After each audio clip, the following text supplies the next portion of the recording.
Doctor, thanks a lot for coming on. So you spent your life, 50 years working on treatments for cancer.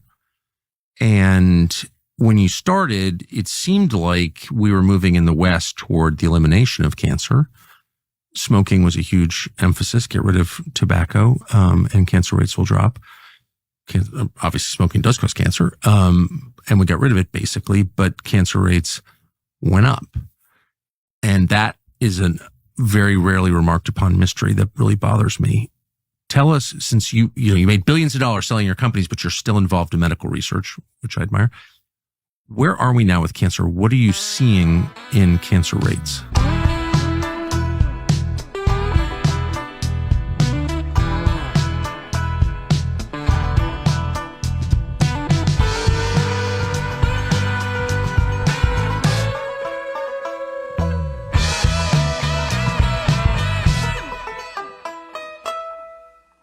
Well, what's really worrisome to me now is not just the rate, but the population in which it's increasing, i.e. the younger people.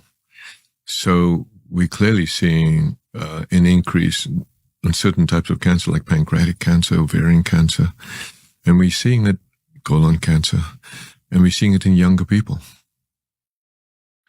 Just to set a baseline, what's the 10-year survival rate for pancreatic cancer? It's horrible. I think, if you have pancreatic cancer today, I don't think there is a 10-year survival rate, so to speak. Yes. What there is, however, if you have patients who are what we call failed all standard of care, the survival rate is in months. You measure it in 2 months. Yes. That's certainly my understanding, having watched a lot of people die of it. So advanced pancreatic cancer is a death sentence. Where are you seeing it now? Well, I got to tell you a really concerning story. It's not only am I seeing it now, I'm seeing it in younger people. And for the first time in my career, when I left UCLA, I was doing all the Whipples, which is a surgery to actually remove most of the pancreas, a very big operation. You're a surgeon as well. I'm a surgeon. Yes. And I was also doing pancreas transplants for type 2 diabetes and islet cell transplants and stem cell transplants. So I had this diverse activity as a UCLA assistant professor. But I never saw pancreatic cancer in children.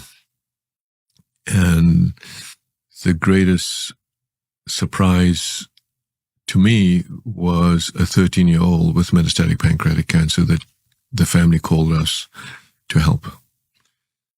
And to me, that was not only devastating, it emphasized the idea that we're seeing people with higher incidence of pancreatic cancer and younger. Right now in our clinic, we have 45-year-old, 50-year-old. And what was sad about this young boy, by the time he came to see us, he had exhausted all standard of care. And he came from Butler, Pennsylvania. And all the major medical centers really had exhausted all their therapy. And by the time he came to see us, his body was ridden and he passed away.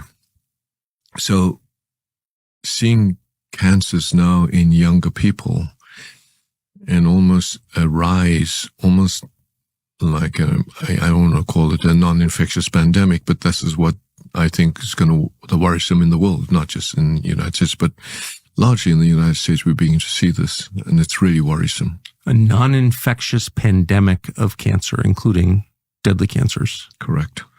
Like pancreatic. In your career, which I think is about 50 years of working on this, how many 13-year-old pancreatic cancer patients have you seen? Never. I inquired around because it bothered me so much now of why this is happening. So Dr. Stephen Day, who was a good friend who was trained with me at UCLA when I was at UCLA, he's now at the Angeles Clinic, and I called him and he said, "Listen, Patrick, I'm now seeing an 8-year-old, a 10-year-old, an 11-year-old with colon cancer. Colon cancer. We've never seen that. We're seeing now 30-year-old, 40-year-old ladies, young ladies with ovarian cancer. So this is a real phenomenon of a rise of cancer in early people, in young people, and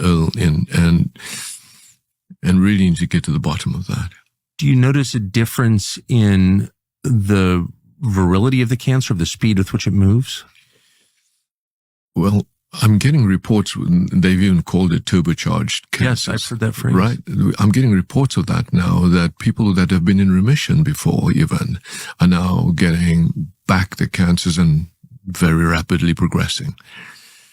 So if you really think about what the cause of cancer is, and I did a piece with Sanjay Gupta many, many years ago on 60 Minutes. And I said, the cause of cancer is its inability. It's not the rapidity of its growth, but its inability to die. And its inability to die is because it either hides from the cells that matter, i.e. your natural killer cells, your T cells, or, and this is what I'm really worried about, your body and the cancer has found a way to suppress your killer cells. And once they do that, once they activate what are called the suppressor cells, and you call yourself immunosuppressed, and then I think you see this rapid progression because there's nothing stopping